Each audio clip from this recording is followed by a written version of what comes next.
What's up, and welcome to the Weightlifting Way of Life podcast. We're your hosts. I'm Ryan Capers. This is Bailey Forrest and Dr. CJ DePalma. We're bringing you another episode of your fitness news for the week. Finsta news. Finsta news. Take us into it, Bailey. Okay, well, we just had youth nationals. It's going on currently. Yeah. It's going on currently, apparently. Yes. Okay. Well, Mash Elite, known for a lot of their youth lifters, had, I think the name Morgan McCullough, Instagram handle MadLifts15. Just an absolute monster of a child. How old? He is a child. What is it? Absolutely. 14? Yeah, 14. Yeah, by the definition of the word. Man-child.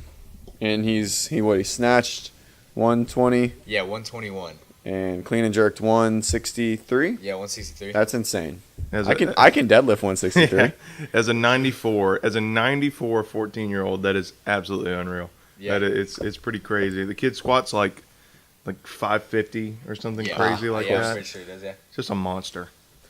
He was 4 kilos out of first place, and he got fourth in the snatch, and then came all the way back to get gold in clean and jerk and gold in overall. So That's nuts. Nice. quite impressive. So he cleaned 20 kilos more than everyone else. Is that what you're saying?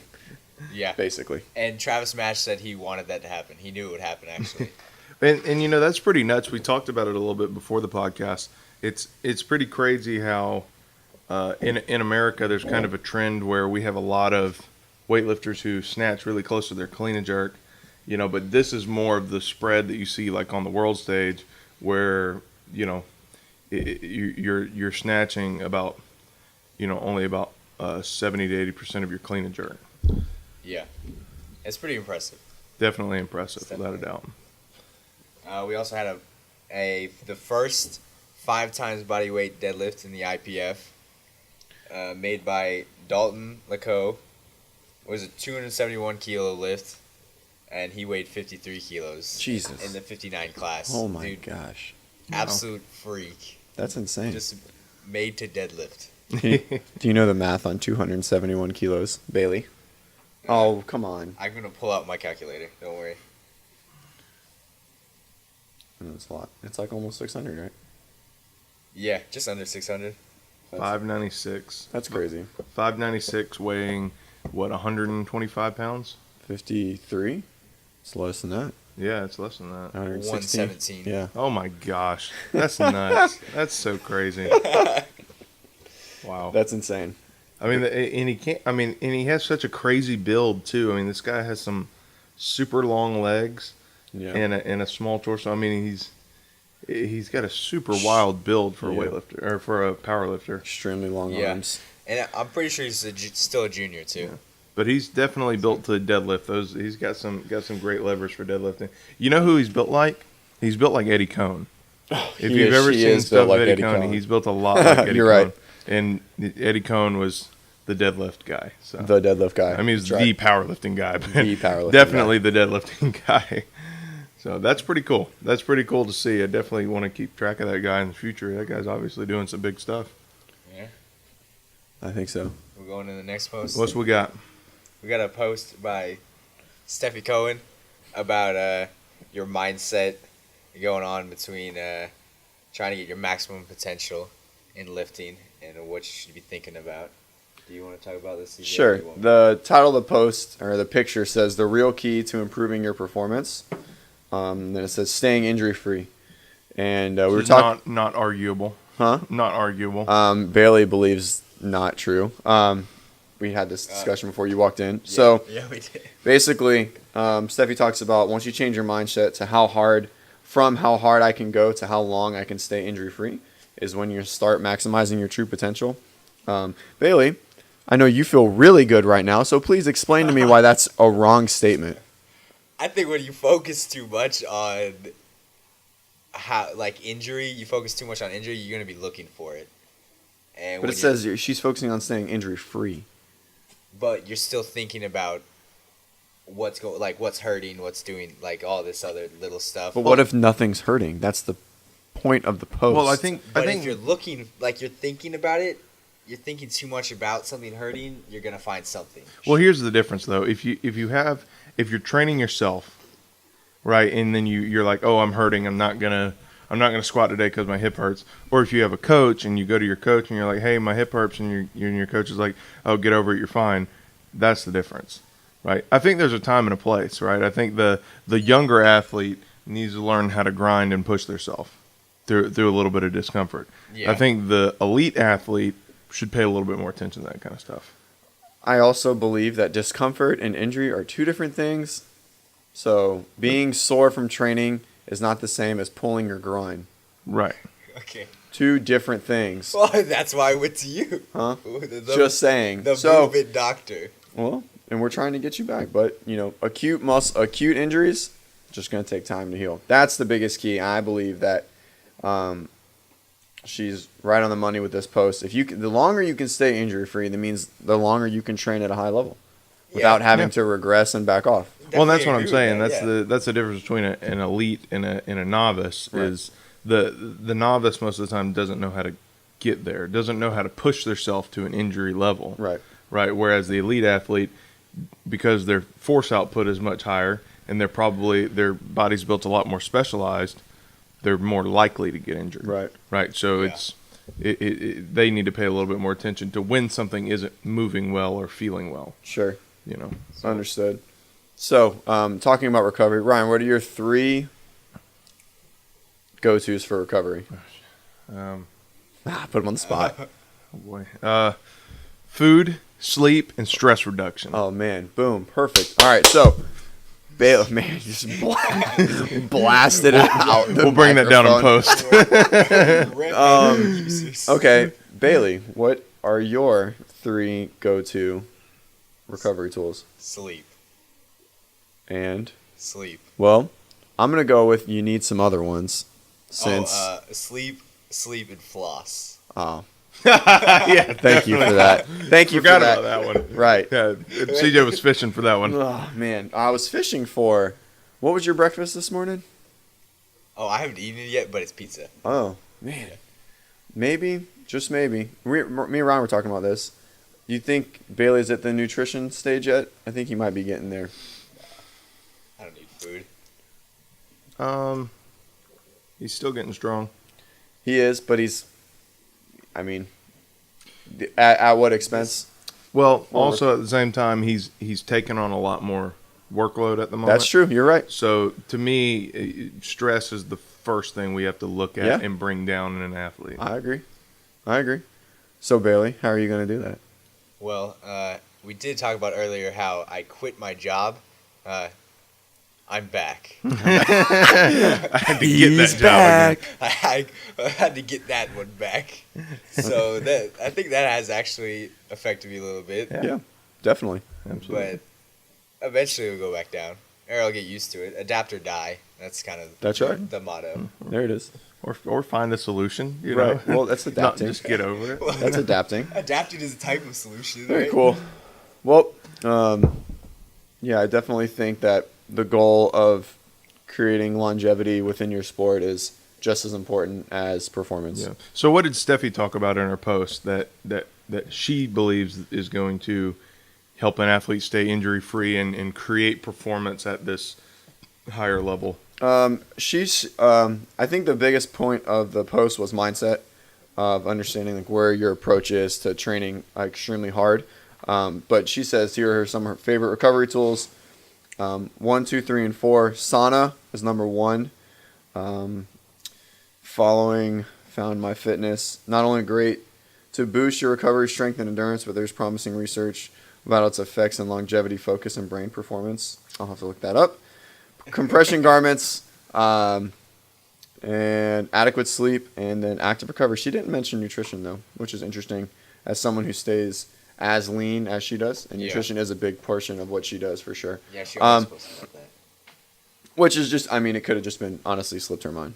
I would say that food is more important than compression garments. Compression garments, you feel good, huh? Yeah. I know you feel good, and it works for some people, but it's just squeezing you. It's just like a massage. It's just squeezing you. It is. It works. If you feel better, you feel better, right? But Yeah. Is it improving recovery overall? The research is pretty loose. Yeah, I don't know. It's always been an interesting thing to me. If we can if we can Rookie. if we can help the lymphatic system circulate. I mean, now correct me if I'm wrong, but the lymphatic system runs on a muscle pump system. It's right? passive. Right. Right. So it's just the system itself is passive. So for gravity helps it go down. Basically, it pulls it down into your extremities, but only muscle contraction pumps it back up. Right. So if you're sleeping, you're normally not reducing inflammation. all Right. the That's time. why they want hospital patients to walk around the hospital Right. when they're recovering Yep. from it. So, and I don't know, so I'm legitimately asking you the question, unlike all the other questions that we talk about. Right. Yeah. Because you know everything. I know everything. but no, I'm legitimately asking, is I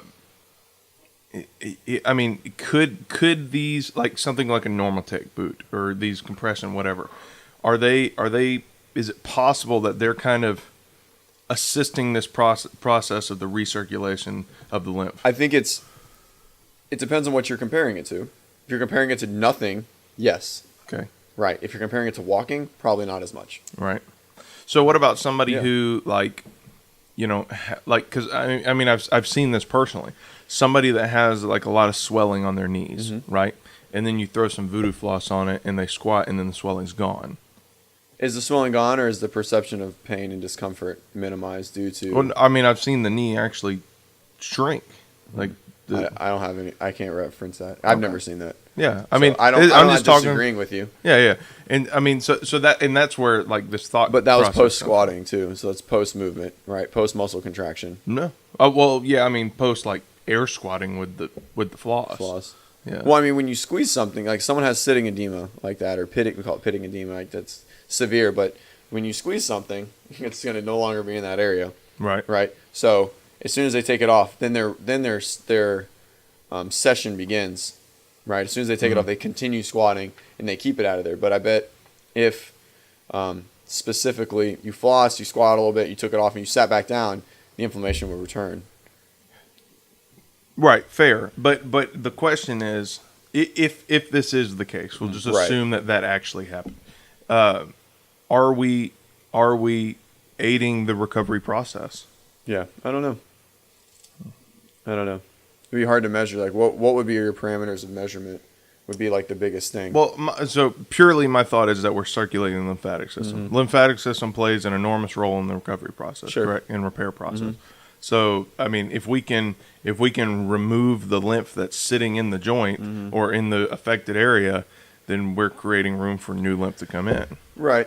Yeah, and increased blood flow. I mean, I understand what you're saying. I don't know if I've ever seen, like, besides someone who has like an injury and has like marked inflammation in a region where, like, if you press your thumb, you see like an indentation.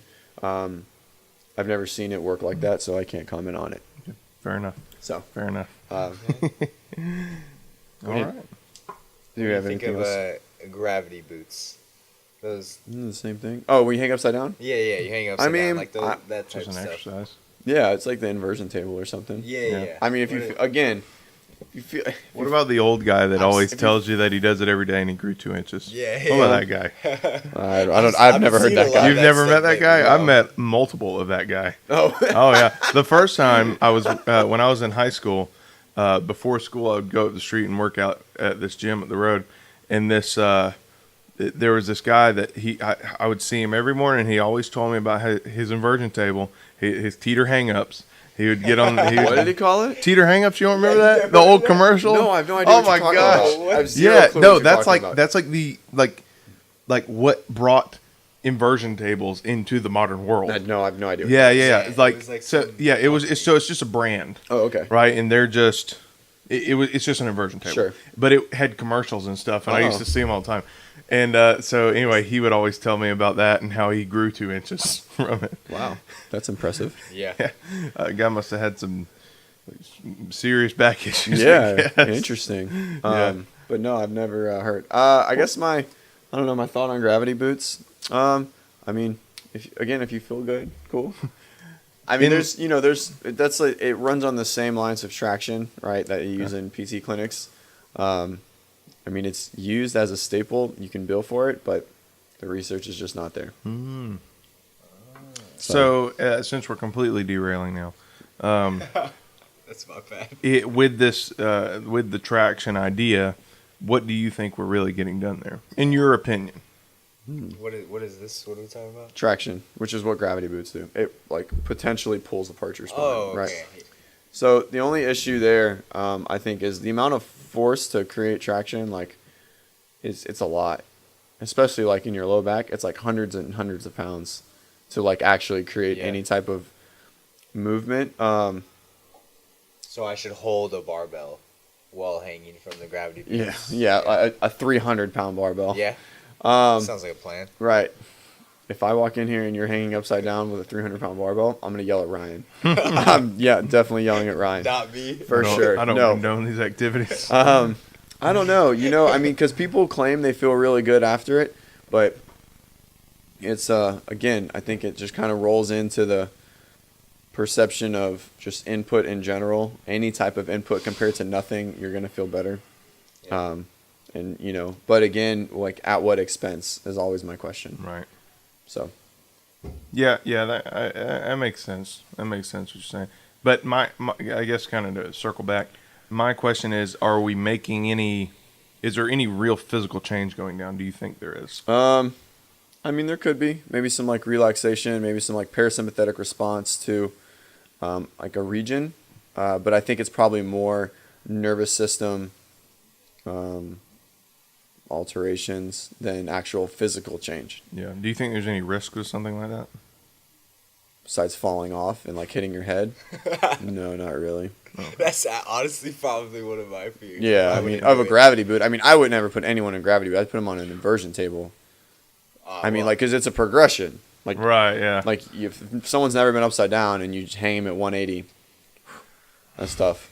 You're going to get about 3 seconds. Yeah, and they're going to pass out. Time to go back. I mean, yeah, if, like, it depends on now, most people who benefit the most from inversion tables, are someone, I would say benefit the most, who feel they benefit the most is, like, an elderly person, that's like, oh, like, stresses my back or whatever. And that's just probably more to do with movement. Yeah, probably. Yeah. But for them, I think that the risk of, some type of blood pressure incident is very high. So just make sure you understand who's using it.